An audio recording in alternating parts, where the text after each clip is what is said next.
अस्सलाम वालेकुम।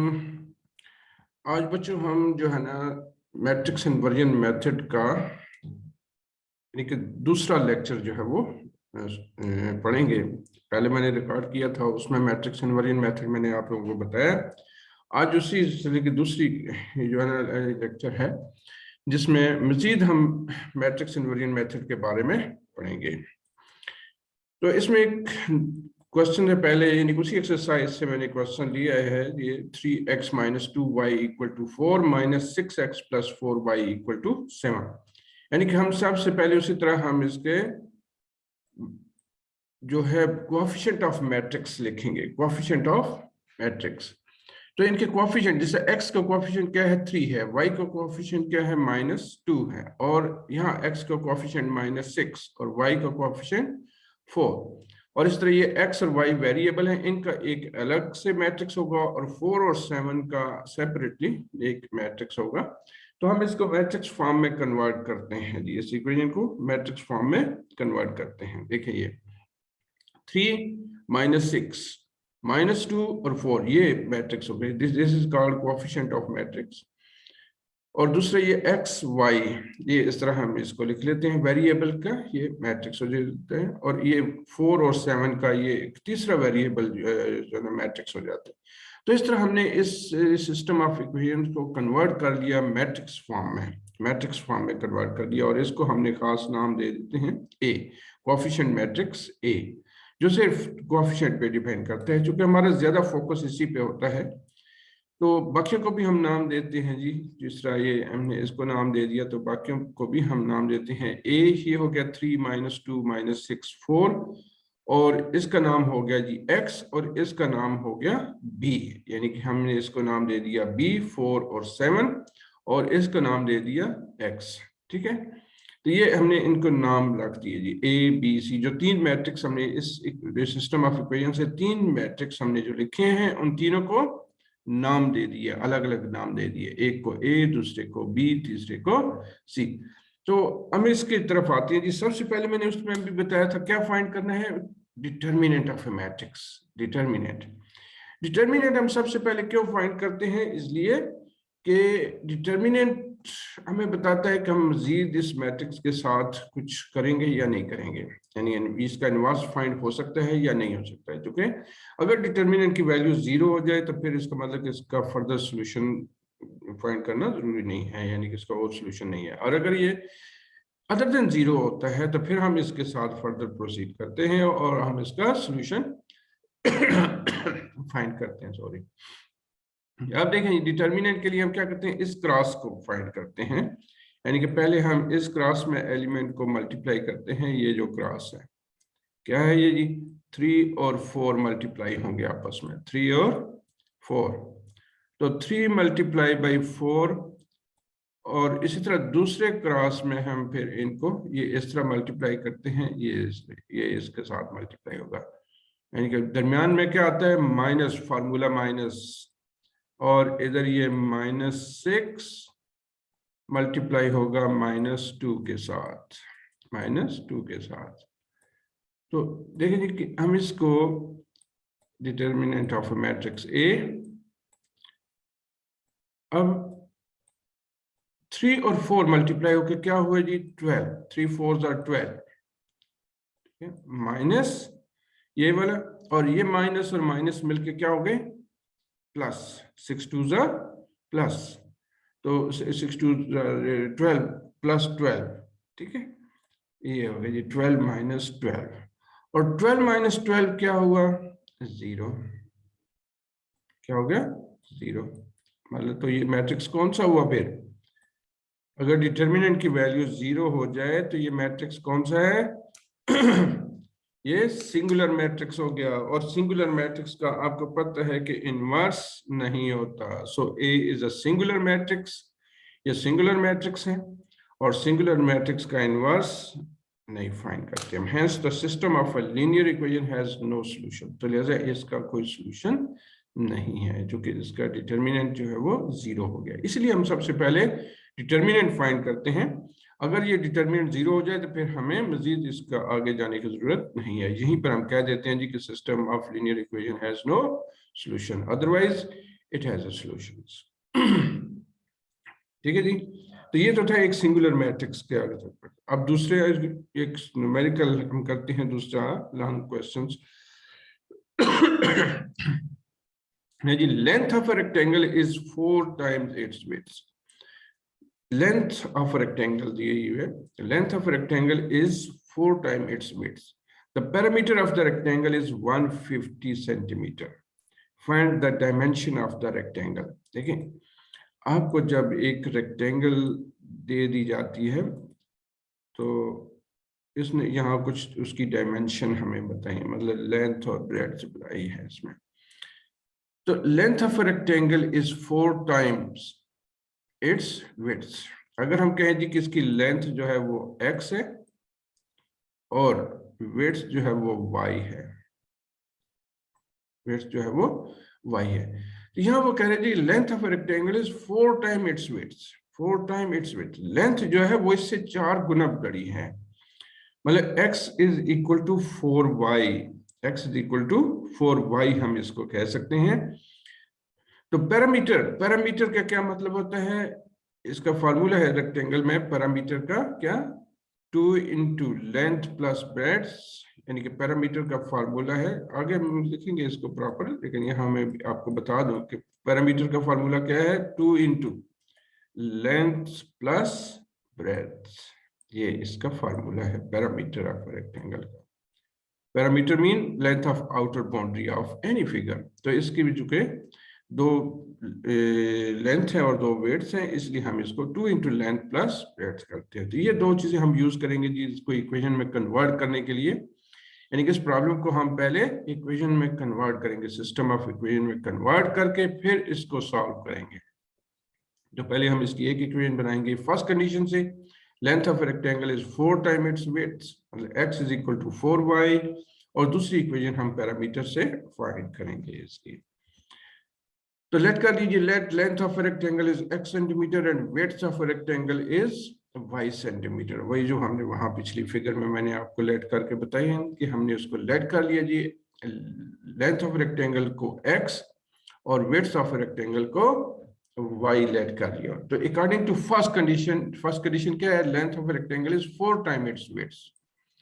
तो according to the given conditions x is equal to 4y, यानी कि length of rectangle is 4 times its width. Width को हमने x y लिया हुआ है, तो विड्थ का 4 टाइम, मतलब यानी कि अगर विड्थ 2 है तो 4 टाइम 2 8, तो लेंथ 8 हो जाएगी। मैं मिसाल दे रहा हूँ, ठीक है। तो x minus 4y equal to 0, तो इसको नाम दे देते हैं जी कि ये इक्वेशन नंबर 1 होगी। x माइनस यानी 4y को उधर शिफ्ट कर दिए, तो x minus 4y equal to 0, तो ये एक इक्वेशन आ गई हमारे पास, ठीक है। यानी हमने 2 इक्वेशन बनानी है ना, तो एक ये बन गई। अब दूसरी जो है, parameter of rectangle is 150 centimetre. तो पैरामीटर का फार्मूला मैंने आप लोगों को बताया है कि क्या है। एक तो हमें यहाँ 150 सेंटीमीटर दिया हुआ है पैरामीटर, तो पैरामीटर को रिप्लेस करें उसके फार्मूले के साथ, जो कि 2 into x plus y equal to 150 है पैरामीटर। तो यहाँ हम इसका ये 2 जो है यहाँ से रिमूव कर देते हैं, यानी कि डिवाइडिंग बोथ साइड बाय 2, इधर भी 2 से डिवाइड करें, यहाँ भी 2 से डिवाइड करें, तो ये 2 और 2 कैंसिल हो गए। 2 व्हाट्स आर 150, 2 75, 7 2s are 14 और फिर 10, 5 2s are 10, तो x plus y equal to 10, ये इक्वेशन हमारे पास दूसरी आ गई, इसको भी नाम दे देते हैं, दिस इज इक्वेशन नंबर 2। अब यानी कि 2 ये इक्वेशन हमारे पास आ गई, एक x minus 4y equal to 0 और दूसरी x plus y equal to 75। तो अब हम इन्हीं इक्वेशन, यदि अब ये क्वेश्चन उन्हीं क्वेश्चन की तरफ हो गया जो पहले हम 2 क्वेश्चन कर चुके हैं, तो इनका हम कोएफिशिएंट ऑफ मैट्रिक्स लिखेंगे, ठीक है, इन दोनों को से, और x मैट्रिक्स लिखेंगे और b मैट्रिक्स लिखेंगे, इस तरह ये। अब कोएफिशिएंट, x का कोएफिशिएंट क्या है 1, और इधर भी x का कोएफिशिएंट 1, इसलिए यहाँ 1 1 लिख दिया। y का कोएफिशिएंट देखिए -4 और यहाँ y का कोएफिशिएंट 1, तो ये -4 और 1 लिख दिया। और दूसरा वेरिएबल इसमें इन्वॉल्व कौन सी है, x और y। और इधर इक्वल के इस तरफ क्या है 0 और इसमें इक्वल के इस तरफ क्या है 75, सो 0 और 75 लिख दिए। अब यानी ये मैट्रिक्स हो गया आपका ए, ये हो गया एक्स और ये हो गया बी, हमने नाम दे दिए इनको जी, प्रॉपर नाम दे दिए। ए मैट्रिक्स हो गया दिस 1 - 4 1 1 और ये मैट्रिक्स हो गया एक्स और ये मैट्रिक्स हो गया बी। तो इसी तरह सबसे पहले क्या फाइंड करेंगे, सबसे पहले हम फाइंड करेंगे इसका डिटर्मिनेंट। डिटर्मिनेंट अगर डिटर्मिनेंट 0 ना हुआ तो फिर हम इसका आगे सॉल्यूशन फाइंड करेंगे, वरना हम इधर ही इसको रोक देंगे। तो देखिए जी, वन पहले ये क्रॉस में मल्टीप्लाई, डिटर्मिनेंट आपको पता है ना फाइंड कैसे करना है। तो 1 × 1 माइनस 1 × -4, 1 × -4, तो यहाँ ये हम फाइंड कर लिया जी। 1 × 1 क्या हुआ 1, माइनस माइनस ये माइनस और ये माइनस मिलके क्या हो गए प्लस, 4 1s are what 4, तो 4 + 1 कितने हो गए जी 5। 5 there's a determinant of a matrix जो है वो क्या हो गया, determinant of a matrix is equal to, determinant of matrix is equal to 5। तो ये हमारे पास जो है ये डिटर्मिनेंट की मतलब ये नॉन सिंगुलर है, this is non singular matrix, मतलब हम इसका सॉल्यूशन फाइंड कर सकते हैं। नॉन सिंगुलर मैट्रिक्स है ना, सॉल्यूशन फाइंड हो सकता है इसका। तो एडजॉइंट फाइंड करेंगे। एडजॉइंट में हम क्या कहा है कि ये इन दोनों की पोजीशन चेंज करते हैं और इन दोनों की साइन चेंज करते हैं, यानी कि जो प्राइमरी डायगोनल है उनमें पोजीशन चेंज करते हैं। पोजीशन यहाँ 1 और 1 है, दोनों भाई है, क्या चेंज करना है इनको, ऐसे ही है। इधर हम साइन चेंज करिए, -4 है ये प्लस में चेंज हो गया और ये 1 है -1 में चेंज हो गया, ठीक है। ये दोनों की साइन चेंज होगी और इन दोनों की पोजीशन चेंज होगी, ठीक है, इन दोनों की पोजीशन चेंज होगी। तो ये दोनों चीजें हम इनवर्स फाइंड करने के लिए, इनवर्स का फॉर्मूला क्या है, A inverse equal to what, जरा अपने दिमाग पे जोर दें, क्या मैंने बताया हुआ फॉर्मूला आपको। तो ये दोनों चीजें हमने जी फाइंड कर ली, ठीक है। ए इनवर्स का फॉर्मूला ये जी 1/a determinant into adjoint of A, adjoint of A, ठीक है।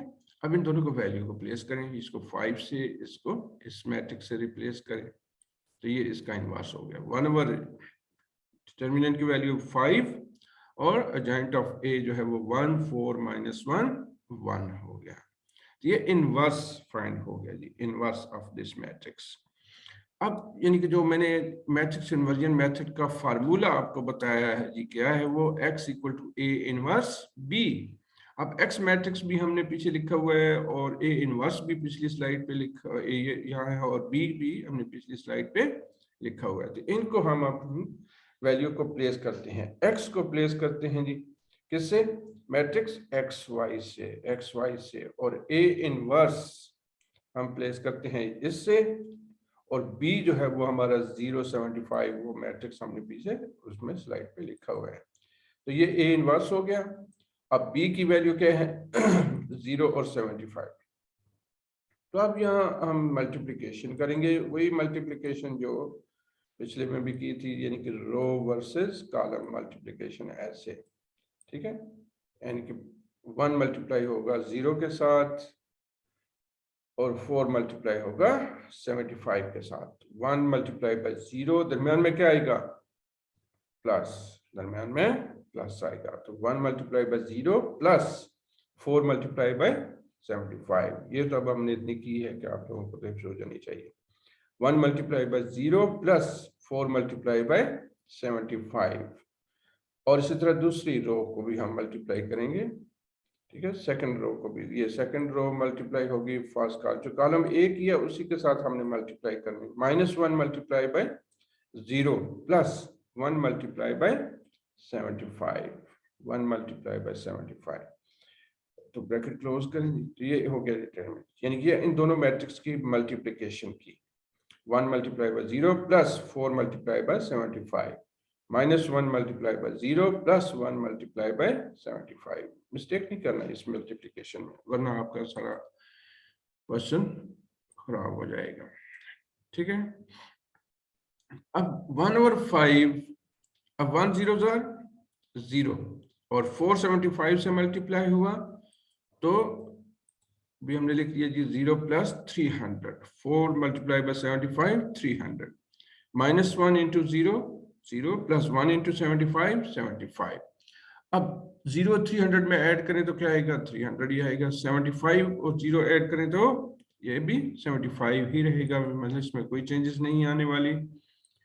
तो ये 1/5 300 और 75 मैट्रिक्स में। अब क्या करेंगे, आप इस 5 से डिवाइड करेंगे, मैं काम खत्म होने वाला है। 5 से डिवाइड करेंगे इन दोनों को, 300 को भी और 75 को भी, दोनों को 5 से डिवाइड करेंगे। तो डिवाइड करेंगे 300 डिवाइडिंग बाई 5, 75 डिवाइडिंग बाई 5।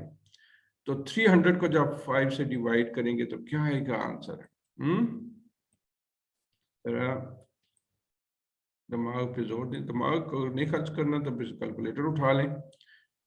तो ये हो गया 60, 6 5 30 और 0 से, और ये हो गया जी, किससे कैंसिल करेगा इसको, 15 से। 5 15 75, मतलब x की वैल्यू आपके पास 60 आ रही है, y की वैल्यू आपके पास क्या आ रही है, 15। तो x 60 हो गया, y 15 हो गया।